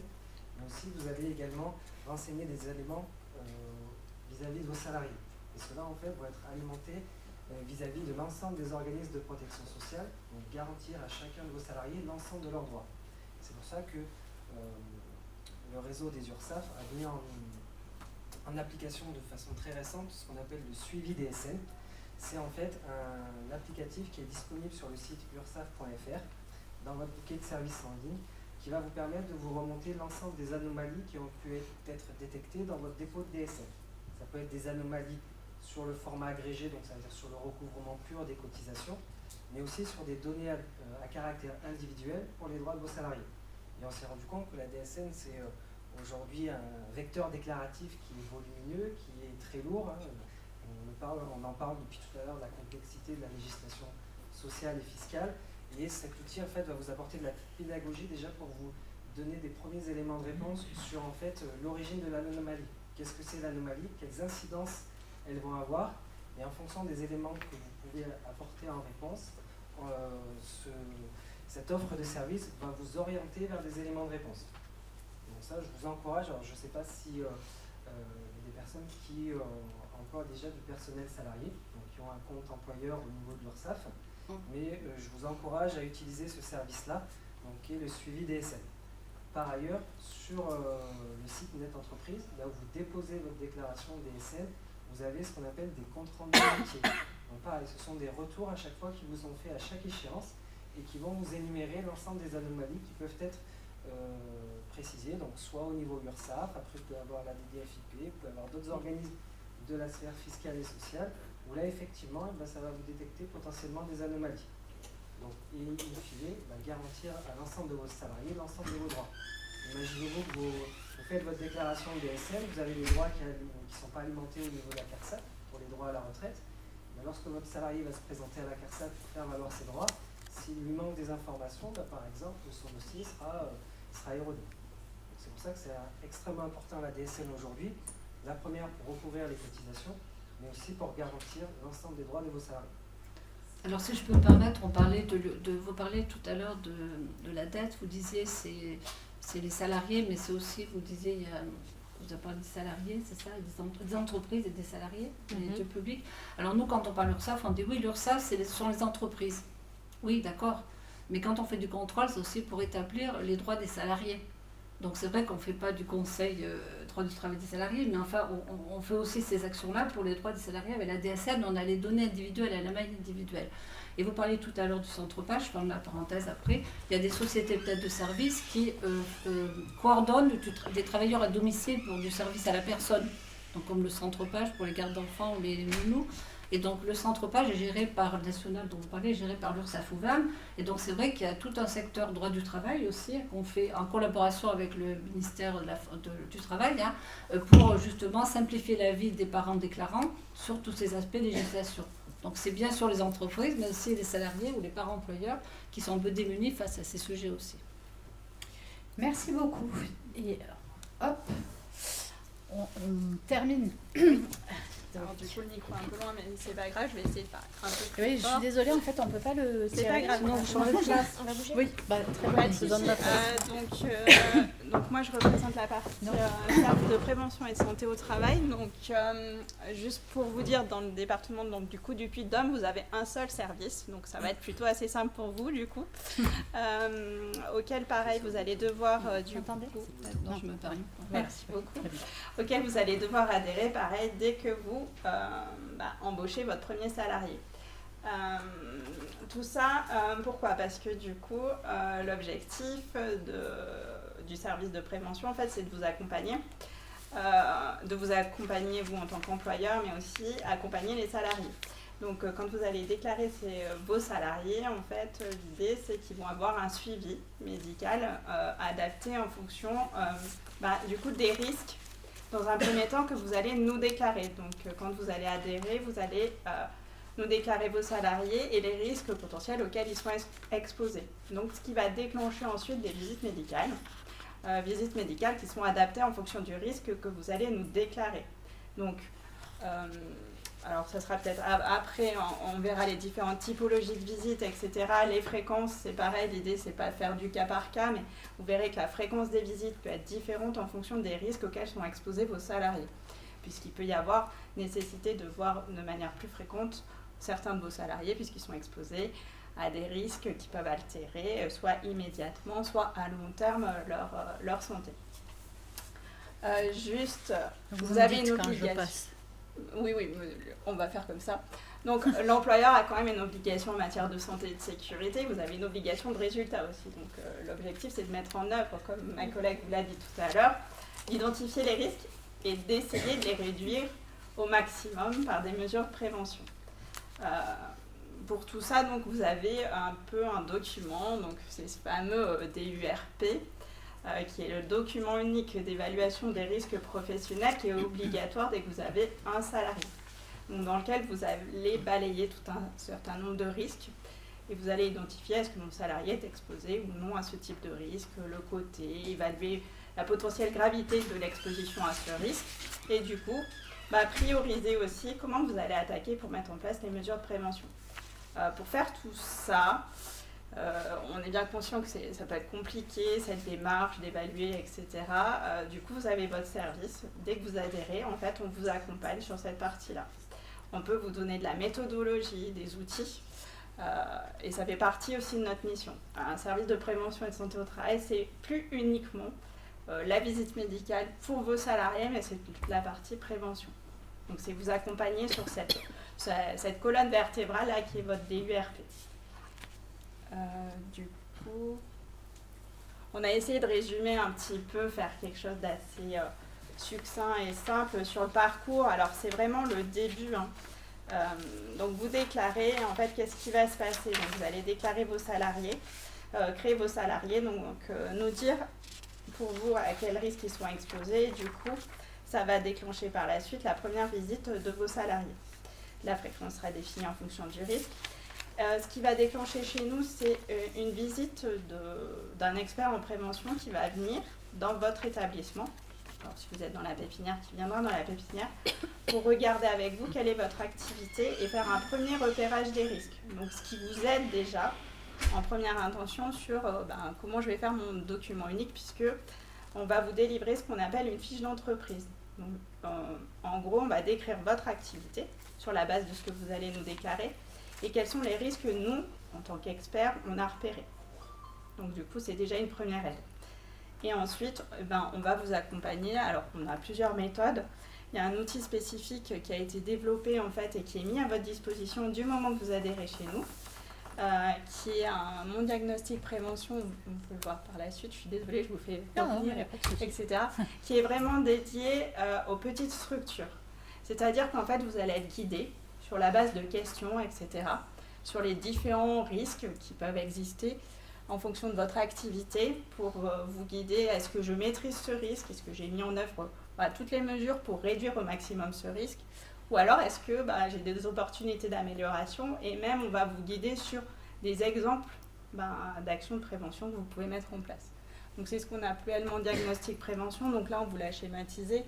Mais en gros vous allez faire votre premier diagnostic et quand notre expert va venir chez vous pour faire la fiche d'entreprise, elle va avoir son regard d'expert par rapport à votre autodiagnostic, donc votre propre vision de la sécurité et de la prévention, et elle va vous conseiller et vous orienter. Ça a l'air tout simple. Mais bien sûr que c'est simple. N'est-ce pas? Tout ça pour vous dire, donc, du coup, vous avez donc ce fameux document unique, mais des fois, vous êtes amené à donc, identifier certains risques. Avoir des difficultés sur la mise en place de mesures de prévention. Les services de prévention et de santé au travail maintenant fonctionnent en équipe pluridisciplinaire. Donc quand vous allez déclarer vos salariés, vous allez être attaché à un médecin, mais en fait à une équipe. C'est-à-dire en fait ils fonctionnent avec un infirmier, une assistante médicale et un assistant technique de santé au travail, donc la personne qui va venir vous voir.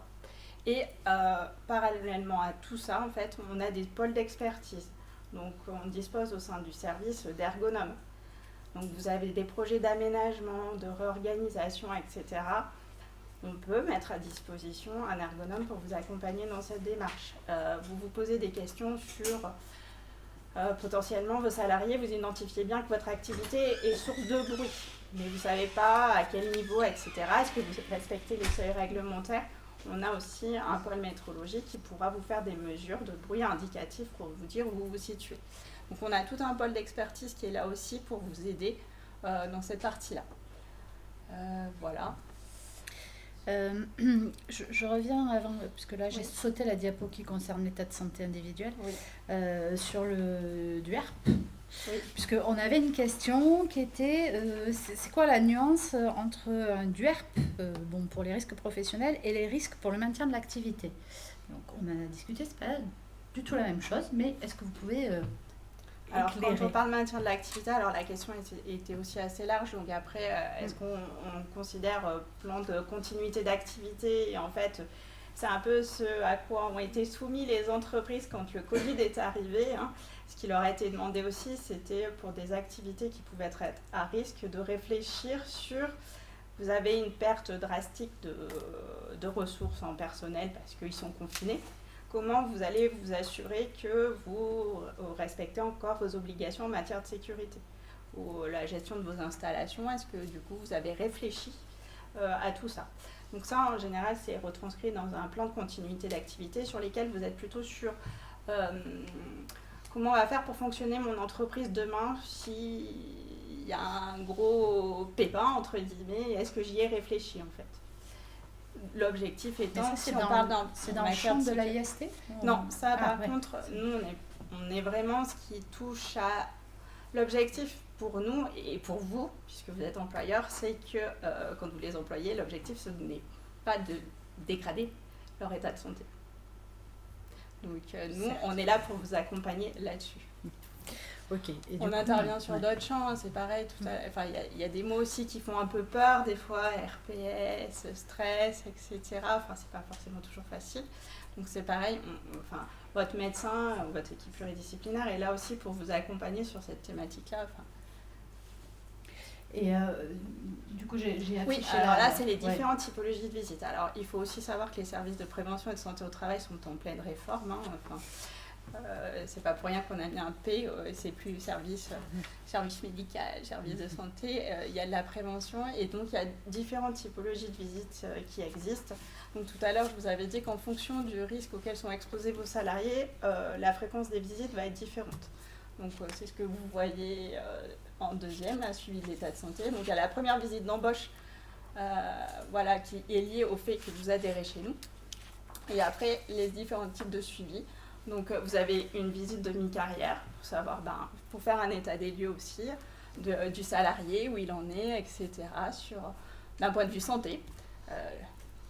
L'idée c'est du coup notre période aussi de travail s'allonge, etc. Et l'objectif c'est aussi d'adapter le travail au fait qu'on vit plus longtemps, on travaille plus longtemps, etc. C'est aussi essayer d'anticiper tout ça. Il y a aussi tout ce qu'on appelle les visites de pré-reprise et les visites de reprise qui sont là quand le salarié a soit eu un accident du travail, soit est en maladie, soit eu un problème personnel qui a fait qu'il a été arrêté.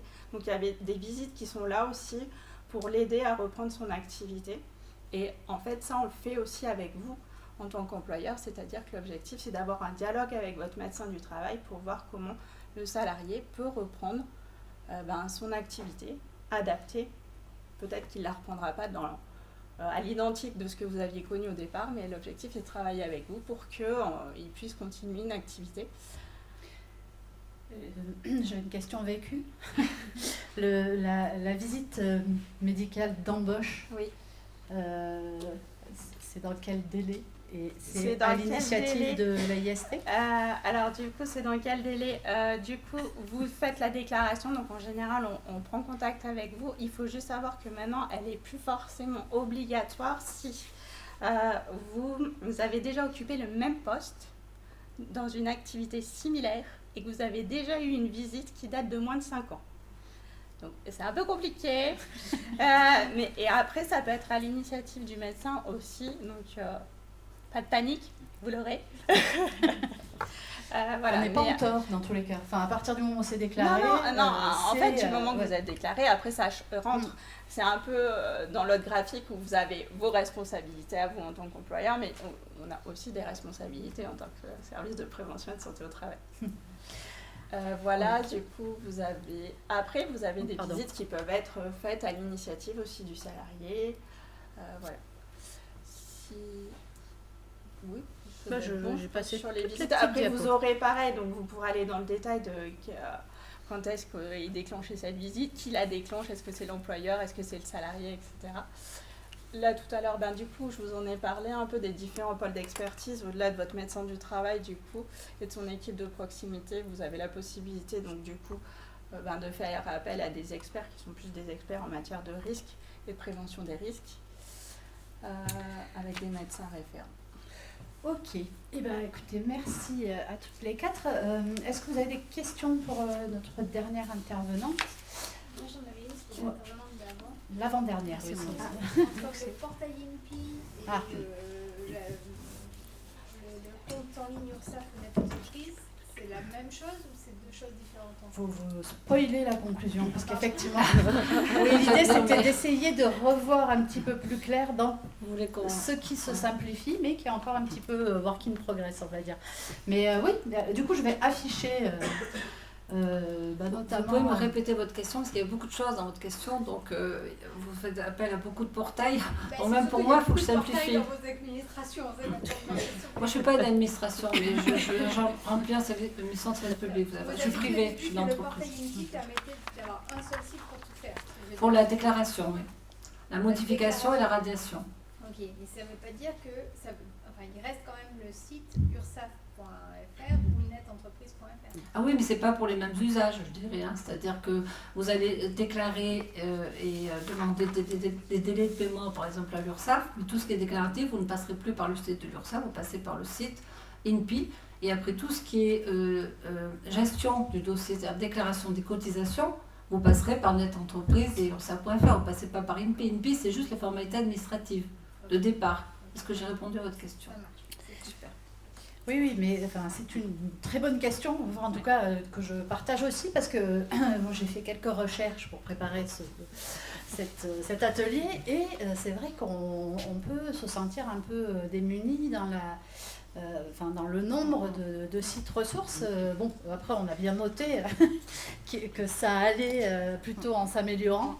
Et en plus, il y a le fait qu'il y a des choses qui vont changer en 2023. Et en fait, par exemple, moi j'avais noté le portail qui s'appelle actuellement Formalité Entreprise. Et en fait, il s'appelle actuellement Formalité Entreprise et en 2023, il s'appellera INPI. Mais pour l'instant, on parle du site INPI, mais il ne s'appelle pas encore comme ça. Si vous tapez sur Google, en fait, vous allez arriver sur un site qui s'appelle encore Formalité Entreprise. Mais qui a quand même remplacé donc ces fameux CFE dont on a parlé, voilà, dont on a parlé tout à l'heure. Et du coup, je vous rends la parole à propos des ressources, puisque en fait, on aurait peut-être dû inverser. L'image qui est à droite aurait peut-être dû être à gauche, parce que c'est un petit peu le site socle du démarrage de cette simplification, là, le portail... Alors effectivement, le portail pro.gouv.fr, donc il y a la deuxième image, mais c'est vrai que j'ai mis, j'avoue, le portail de la DGFiP en premier, intervenant pour la DGFiP. Et surtout, c'est le premier pour vous en tant qu'entreprise, quand je vous disais, il faut absolument créer votre compte, donc c'est sur impôt.gouv.fr qui a l'espace professionnel, et donc il faut créer son compte professionnel. Mais comme l'a dit ma collègue Nicolas de l'URSSAF, nous, DGFiP, on reçoit les informations quand vous allez sur le portail justement INPI, donc pour le guichet de formalité des entreprises, en fait, ça redescend chez nous. C'est comme ça qu'on est informé aussi qu'une entreprise se crée. Et là, on attend que derrière, le compte se crée, et surtout que les déclarations arrivent et commencent à être déposées. Donc, dès lors que vous avez créé en fait votre activité, quasiment tous les organismes sont informés qu'il y a une activité qui est créée, et donc chacun pour notre partie, on attend de vos nouvelles pour rentrer en contact et que les démarches se mettent en place. Donc c'est pour ça qu'impôt.gouv, après, c'est vraiment nécessaire pour que vous puissiez avoir accès aux déclarations, au paiement et également à l'information. C'est pour ça que je l'avais mis, c'est parce que vous avez une mine d'informations sur impôt.gouv, vous avez un onglet professionnel. Et dedans, vous avez des foires aux questions, vous avez des thématiques. Donc en fonction de vos interrogations, vous pouvez cliquer dessus. C'est des fiches qui font 1 à 2 pages, qui sont rédigées en français compréhensible pour quelqu'un qui n'est pas fiscaliste. C'est important, parce que sinon on a notre jargon et c'est difficile de nous suivre. Et donc, il ne faut pas hésiter à consulter les informations, parce qu'ils sont mises à jour, et surtout, c'est validé par la DGFiP, par l'administration fiscale. Donc, vous êtes sûr que ce n'est pas une information erronée. Contrairement à tout ce qu'on trouve sur Internet, où il y a beaucoup de sites, de cabinets, vous tombez sur des articles, des choses, où il y a des informations fiscales qui ne sont pas forcément vérifiées ni correctes. Donc, mieux vaut aller à la source, et donc sur impôt.gouv. Et l'autre portail, donc là, que je partage, en fait, avec notamment l'URSSAF, c'est une nouveauté. C'est donc... on a souhaité, entre administration et organismes, créer un portail unique pour simplifier vos démarches et surtout pour vous offrir une vision globale. Donc c'est un portail dans lequel vous avez accès à un tableau de bord, et à l'intérieur, en fait, vous avez les miroirs de vos différents comptes, donc de votre compte fiscal, donc sur impôt.gouv. Vous allez également avoir le miroir de votre compte sur la douane, si vous avez un compte à la douane parce que des obligations, par exemple avec des activités d'import, export ou autre. Vous allez avoir le miroir du compte URSSAF. Et vous avez également les accès de Net Entreprise. Et donc en fait, ça vous permet d'avoir une vision globalisée avec un système de tableau de bord qui va vous mettre toutes vos obligations déclaratives, qu'elles soient fiscales, sociales, douanières ou autres. Et ça, c'est pratique parce que comme vous l'avez vu, on a tous des particularités, des complexités, c'est difficile de s'y retrouver. Donc au moins, on vous offre cette vision synthétique qui vous permet de savoir, ah bah oui, alors telle date, là c'est les impôts, c'est ça qu'il faut que je fasse, là c'est l'URSSAF, là c'est la douane. Et donc c'est un site qu'on espère, un portail qui on espère va prospérer et surtout vous rendre service parce que c'est le but. Merci. Attendez, je crois qu'il y a une question. Ah pardon, excusez-moi. Deux questions même. Je voudrais juste m'assurer déjà d'avoir bien compris. En fait, moi je suis porteuse de projet avec le projet de me déclarer comme auteur-photographe. Et donc, alors, et après j'ai une question derrière du coup. Si j'ai bien compris, ça commence par l'inscription à l'INPI, la création d'un compte à impôt.gouv.fr et après l'inscription à la sécurité sociale des artistes. C'est bien ça? Ça, c'est chez nous. Voilà. Ah, c'est chez vous. Enfin, c'est chez nous, c'est dans le réseau des URSSAF. C'est dans le réseau des URSSAF et c'est transparent pour les cotisants, mais c'est l'URSSAF du Limousin, pour tout vous dire, je ne vous cache rien. Donc, qui gère toute la centralisation. On a récupéré la collecte et l'inscription, la gestion des dossiers des artistes auteurs dont vous allez faire partie. Et donc, du coup, oui, il faudra passer, excusez-moi, par l'étape URSSAF aussi en déclarant sur URSSAF.fr. C'est ça, en fait. En fait, vous avez tout compris. C'est au départ, quelle que soit votre activité, vous avez la formalité de création de l'entreprise, de l'activité. Donc là, c'est INPI. Et après, en dessous, il va y avoir le volet fiscal. Donc là, ce sera impôt.gouv. Le volet social. Et là, ce sera URSSAF. C'est social, oui, c'est ça. Et du coup, je voulais juste savoir quel organisme me donne un numéro de SIRET en tant qu'auteur-photographe? C'est l'INSEE. C'est l'INSEE. C'est l'INSEE. Toujours. Il faut aussi que je m'inscrive à l'INSEE. Non. Dans la mesure où vous allez vous créer sur l'URSSAF, ensuite vous aurez directement un numéro INSEE qui va vous être attribué. La démarche de création d'activité au travers du site de l'INPI va envoyer l'information auprès de l'INSEE qui va vous attribuer votre numéro SIRET.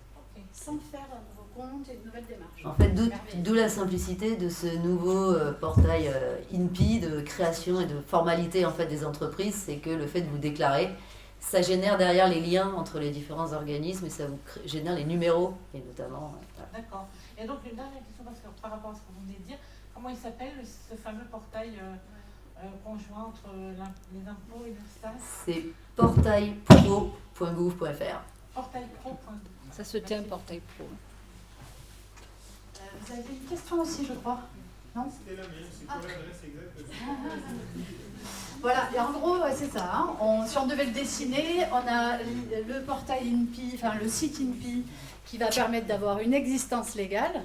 Et puis ensuite, pour la gestion. Ce portail pro.gouv.fr dans lequel on va pouvoir trouver les 4 structures, douane, impôts, URSSAF et il m'en manque un, Net Entreprise, sur lequel on va créer ces comptes et qui vont permettre de donner vie à l'entreprise.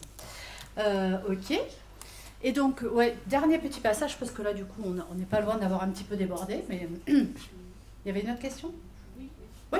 Je voulais juste savoir, une micro-entreprise en 2023, est-ce qu'on déclare sur le site INPI? Une création.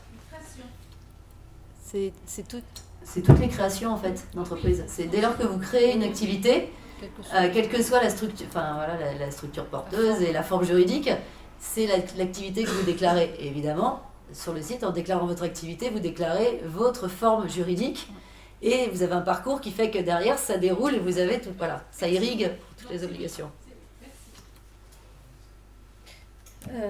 Ok, oui, donc je voulais juste qu'on termine en un mot, en fait, vos dispositifs. Donc là, par exemple, pour l'URSSAF, on avait relevé l'accompagnement première embauche. Ok, donc je vous disais, l'URSSAF, en fait, ça collecte et ça reverse les cotisations et contributions, vous l'avez dit 900, mais ça aussi, ça accompagne. Donc ces services sont là pour accompagner, simplifier la vie. Donc notamment, il y a deux sujets, je crois. Il y a l'accompagnement première embauche. Donc vous êtes concerné, peut-être parce que vous avez, j'espère que vous en touché plus qu'une première, mais en tout cas si vous êtes sur la première, vous êtes concerné. Donc c'est un service personnalisé, gratuit, oui. On a un service public, on a soumission, donc c'est gratuit, c'est quand même intéressant de le dire toujours. C'est sur une période de 12 mois, donc c'est intéressant, pendant 12 mois on vous accompagne. Donc on vous quitte dans vos démarches administratives et déclaratives, parce que c'est pareil que le côté fiscal, si vous ne déclarez pas, la déclaration est obligatoire, les gens l'oublient. Donc si on ne déclare pas, nous on fait des forfaits, on fait des sommes forfaitaires, c'est encore pire. Et en plus, on peut vous appliquer des pénalités. Anthony. Donc c'est pareil un peu. Donc c'est vrai qu'on vous dit... le langage corporel dans la salle. Non, mais c'est pas ça. Mais je veux dire, moi je donne de l'information pour éviter ça, justement, si je peux me permettre. Donc c'est vraiment déclarer, même si c'est zéro, comme vous, hein, dans les déclarations micro-entrepreneurs, vous met zéro, mais vous déclarez. Donc déclarer, et donc on vous quitte dans cet accompagnement pendant 1 an, donc on vous assiste, on vous prend en charge rapidement vos demandes et questions, et on vous donne on peut vous accompagner aussi sur le côté juridique, vous donner répondre à des questions juridiques que vous avez, un peu à l'instar du rescrit social, on vous accompagne juridiquement, et on vous explique finalement tous les incidents potentiels déclaratifs et le paiement. Alors ça peut être aussi pendant 12 mois, Anthony, ça peut être aussi une entreprise qui a des difficultés de paiement, ça peut arriver, hein, tout est sur le riz. Donc l'URSSAF aussi est là, alors bien sûr il faut déclarer et payer à temps, c'est sûr, mais s'il y a des problématiques, on l'a vu à la crise de la Covid, on a fait beaucoup d'accompagnement comme d'autres services, et donc il vaut mieux anticiper et nous avertir avant, nous solliciter pour qu'on fasse un plan d'appurement sur la cotisation. Du coup, parce qu'il y en a un autre. Ouais. Et alors l'autre, c'est sur les visites conseils, ça c'est le côté contrôle, je m'occupe du contrôle. Donc le contrôle, on fait les contrôles comptables comme la dette et d'autres organismes comme le fisc aussi, mais on fait également des visites conseils, donc c'est dans le cadre de la relation de confiance, on appelle. Hein. Donc c'est-à-dire que c'est pour les premières embauches, dans les 18 derniers mois, vous avez embauché première embauche et vous avez moins de 11 salariés. Donc c'est une visite conseil, ça vous donnera pas lieu à des régularisations. J'aime pas redressement parce que c'est pas très joli, régularisation. On régularise votre situation. Alors soit on vous rend l'argent, soit on vous en demande, parce que c'est les deux cas aussi, on fait pas que régulariser pour nous, on régularise aussi pour le cotisant, c'est important de le dire. Et donc là, ça sera pas ça, on vous fera des observations pour l'avenir. Donc c'est important quand même, c'est hyper important, mais ça fait très peur. Je pense. Mais il faut oui, pas, sûrement, non, c'est un inspecteur de recouvrement. Alors nous, en Auvergne, on est un peu atypique parce qu'on avait ce dispositif qui était lancé en national et moi j'ai voulu le faire en avance de phase. Donc on a fait la moitié des visites conseils sur le plan national. Donc on a 25 entreprises qui ont bénéficié de ce dispositif parce qu'on a été les chercher, on a été leur expliquer. Normalement, il fallait qu'ils viennent vers nous, venez pas parce que comme vous dites, voilà, il y a une image derrière. On a été leur expliquer, ils sont venus et tous ils étaient satisfaits. Je dis pas ça pour... avoir l'adhésion de tous, mais en tout cas, ils étaient satisfaits. Ça peut être encourageant. Non, mais c'était encourageant, c'est ce que je veux dire, c'est le message que je voulais apporter. Et ça dure qu'une à deux demi-journées, pardon. Voilà. Ok, merci. Donc j'en profite pour dire que vous avez là plein de petits documents que vous avez amenés, des goodies, etc. Oui, c'est ça, puis des éléments sur les services rendus. Voilà, et des docs sur les services proposés. Oui, du coup, je passe là-dessus, mais il y a aussi les simulateurs. C'est important pour eux aussi. Oui, c'est important, mais il faudrait ils vraiment... Ils l'auront dans le doc. D'accord, allez, dites un mot sur les simulateurs. C'est vrai que moi, je m'en sers très souvent. Voilà, les simulateurs, c'est formidable parce que vous pouvez calculer vous-même, parce que ça va vous coûter finalement le poste d'un salarié notamment. Donc il y a les simulateurs, on peut planifier la trésorerie en conséquence, donc il y a le site urssaf.fr, on en parlait tout à l'heure, suivi en temps réel des échéances, paiement en ligne comme le fiscal du coup, hein, et puis demande de délai de paiement, on peut faire des demandes de délai de paiement en ligne. On n'est pas obligé d'aller voir l'URSSAF, c'est quand même simplifier la vie des gens aussi, et en général c'est examiné avec bienveillance tout le temps, hein. Et donc les attestations, on nous appelle souvent au téléphone, téléphonez pas, vous pouvez vous-même prendre la main et si vous êtes à jour de vos cotisations, émettre votre attestation pour des marchés. Vous savez, dans le cadre de marché, on vous demande l'attestation de vigilance pour voir si vous êtes à jour. Vous pouvez le faire vous-même si vous êtes à jour, il n'y a pas besoin de retoquer à notre porte, comme je dis, c'est pas utile. Et puis tous les échanges, comme le fiscal, qu'on peut avoir par ce biais de l'espace personnalisé. Merci. Oui. Pardon, j'avais oublié ce qu'il y avait derrière. Sur la partie aussi ressources de l'AIST, vous avez développé plein de webinaires, d'ateliers. Oui, alors tout à l'heure, je ne sais plus, ça doit être comme ça, ou pas. Bref, tout à l'heure, je vous ai dit toutes les ressources, donc potentiellement humaines, c'est-à-dire avec des pôles d'expertise, etc. Par contre, sur notre site internet, donc sur lequel vous allez trouver le dossier pour adhérer à votre service de santé au travail, vous avez la possibilité d'accéder de manière régulière donc, à des webinaires sur des risques spécifiques. On en a fait notamment pas mal sur le télétravail quand ça s'est mis en place, etc., pour conseiller en fait les employeurs sur la méthodologie pour mettre en place le télétravail, ce à quoi il faut être vigilant quand on fait du télétravail, puisque vous avez quand même une obligation de sécurité quand vos salariés sont en télétravail. Du coup, il y a pas mal de thématiques que vous pouvez visionner en webinaire. Il y a des replays. Vous pouvez assister sinon aussi à des ateliers en présentiel, notamment pour l'élaboration de votre document unique aussi. Il y a des choses pour vous accompagner là-dessus. Merci. Et les ressources, direction. Oui, alors c'est ma collègue. Ah, oui, pardon. Et du coup, je ne sais pas si c'est votre... Je vais vous donner le micro. Hein. Si c'est votre collègue aussi, je crois qu'on peut aussi avoir une visite de l'inspection du travail, enfin d'un inspecteur du travail préventif. On peut toujours le demander, mais c'est pas souvent en général. Ça n'arrive pas, mais c'est possible. Ça fait partie des choses que vous proposez. Oui, on peut. Mais... Ok, et donc les ressources, j'arrive. Bonsoir tout le monde. Donc du coup au niveau des ressources, on a plusieurs plateformes. Donc on a au niveau de la DED 63 en fait, vous avez le lien dessus. On a la prise de rendez-vous pour le service renseignement en fait, donc nous on peut vous recevoir soit en rendez-vous en présentiel, ou sinon vous avez aussi la plateforme téléphonique où vous nous appelez en fait, nous avons des permanences pour assurer ça. Et puis, ou sinon, vous avez une question écrite et vous pouvez également nous la poser sur le site du renseignement en droit du travail. Ensuite, on a un autre site, mais qui est dédié justement aux employeurs et qui nous est relégué, nous, en interne, c'est Place des entreprises, en fait. Mais Place des entreprises est assez récent.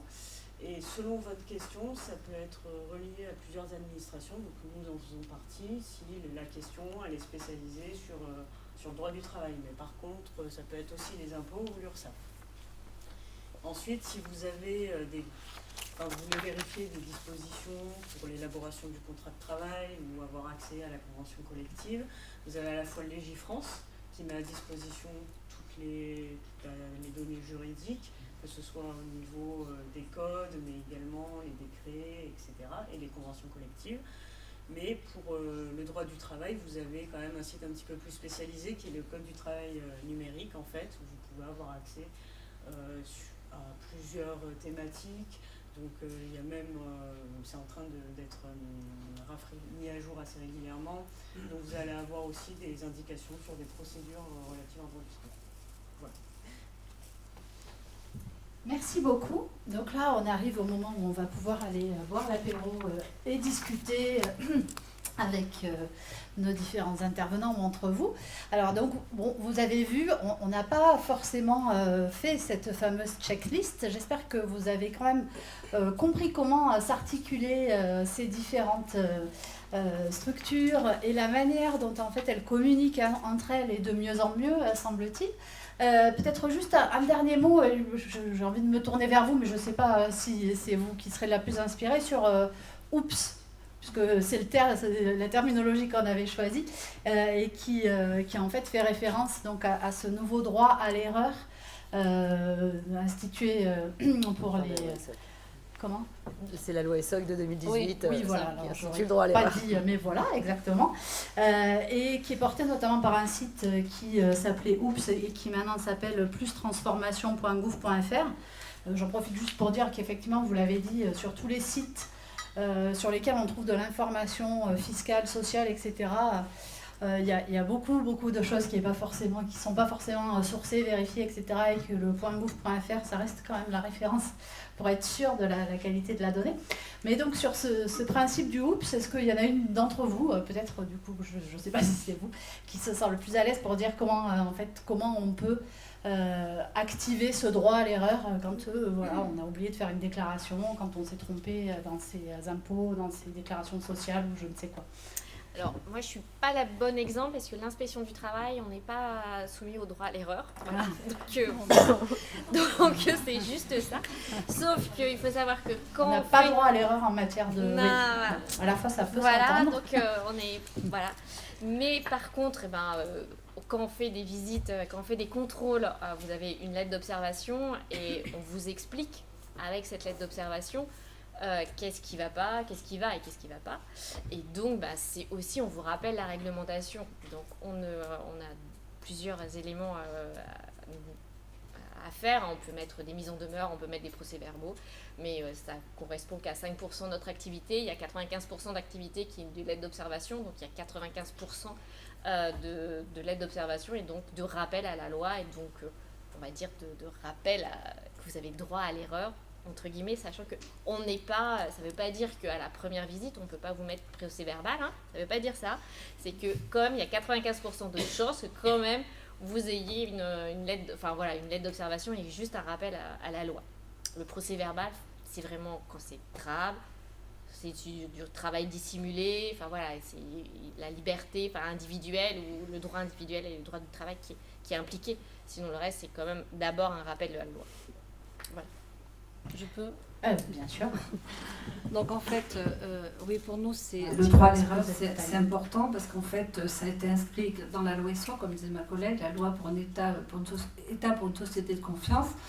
Et donc nous, on doit appliquer ces textes, en fait, et notamment au niveau du contrôle. Vous disiez tout à l'heure le contrôle. Nous, en fait, les inspecteurs du recouvrement, les contrôleurs, ils ont dans leur mission aujourd'hui, dans leur prérogative, d'appliquer de plus en plus la notion de discernement, qui est très cadrée quand même. Hein. Discernement, c'est pas comme ça parce qu'on sent quelque chose, qu'on n'a pas envie de régulariser. Le discernement, on a une évolution de la doctrine aussi, ce qui fait qu'on assouplit, et comme disait ma collègue, certes, on fait des régularisations, mais on fait de plus en plus d'observations pour l'avenir, dans la pédagogie, dans le cadre de ce discernement. Et par rapport aux autres services de l'URSSAF, par exemple, quand il y a un cotisant, une entreprise, qui n'a pas réglé un temps, donc il y a des pénalités qui s'appliquent. Et là, donc, à la fin, quand il a payé son principal, s'il a décalé de quelques jours, en fait, on peut mentionner ce droit à l'erreur et donc lui remettre des pénalités, des majorations de retard. Donc c'est là que ça s'applique dans toute la gestion du dossier du cotisant, en fait. Hein. Donc c'est important. Donc le droit à l'erreur, quand même, retenez une chose, je l'ai dit tout à l'heure, c'est une fois et être de bonne foi. Voilà, j'ai tout dit. Eh bien, écoutez, je trouve que c'est une belle conclusion. Si vous avez plus de questions à partager avec la salle et que vous avez envie d'aller boire un coup et puis peut-être de discuter ou de poser vos questions de manière plus individuelle, je vous propose qu'on lève la séance et je vous remercie pour toutes vos questions.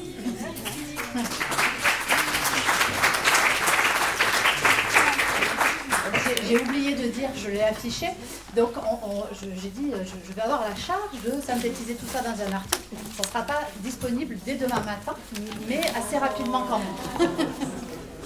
Et on vous l'enverra maintenant qu'on a vos mails sur Eventbrite. Voilà, merci.